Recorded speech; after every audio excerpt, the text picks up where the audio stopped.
साल 2024 का लोकसभा चुनाव आम आदमी पार्टी ने खास रणनीति के साथ लड़ा।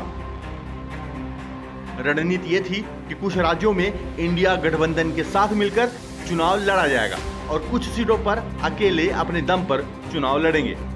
कुल मिलाकर आम आदमी पार्टी ने 5 राज्यों की 22 सीटों पर अपने प्रत्याशी उतारकर चुनावी बिगुल फूंक दिया।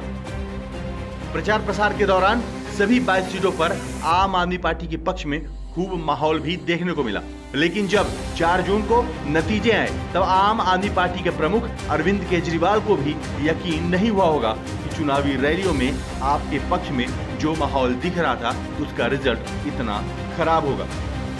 उम्मीद के विपरीत कैसा रहा आम आदमी पार्टी का प्रदर्शन, आपको आगे का पूरा विश्लेषण ध्यान से देखना चाहिए।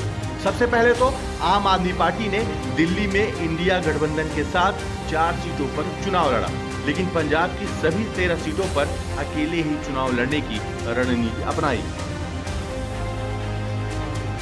तो वहीं हरियाणा की 1 और गुजरात की 2 सीटों पर इंडिया गठबंधन के साथ मिलकर चुनावी मैदान में उतरे, लेकिन इसके उलट असम की 2 सीटों पर आपने अकेले ही चुनावी मैदान में अपने प्रत्याशी उतारे।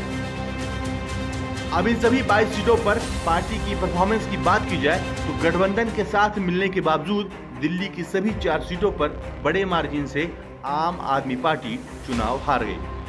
लेकिन 2019 के मुकाबले 2024 में आपका वोट शेयर बढ़कर 24.17% हो गया, जबकि 2019 में 18.20% ही था।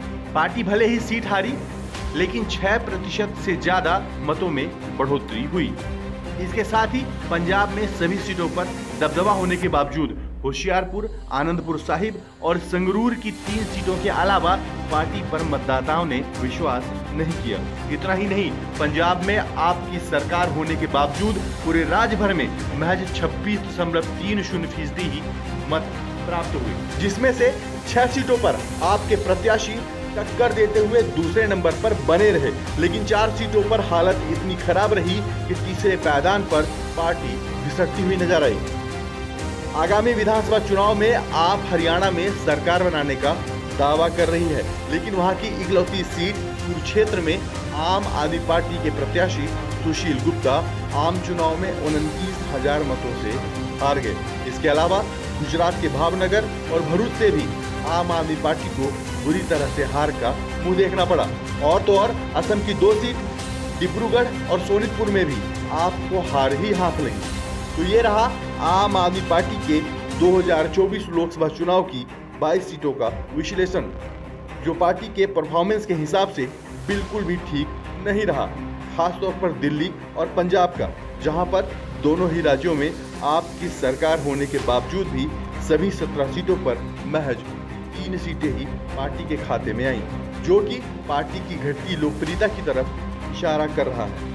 बहरहाल करारी हार के बाद दिल्ली में मंथन शुरू हो गया है, क्योंकि अगले 7 महीनों के भीतर ही दिल्ली में विधानसभा के चुनाव होने हैं। ऐसे में हार के कारणों की समीक्षा किया जाना अत्यंत आवश्यक है, ताकि 2025 के विधानसभा चुनावों में आम आदमी पार्टी दिल्ली का अपना किला ढहने से बचाने की तरकीब ढूंढ सके।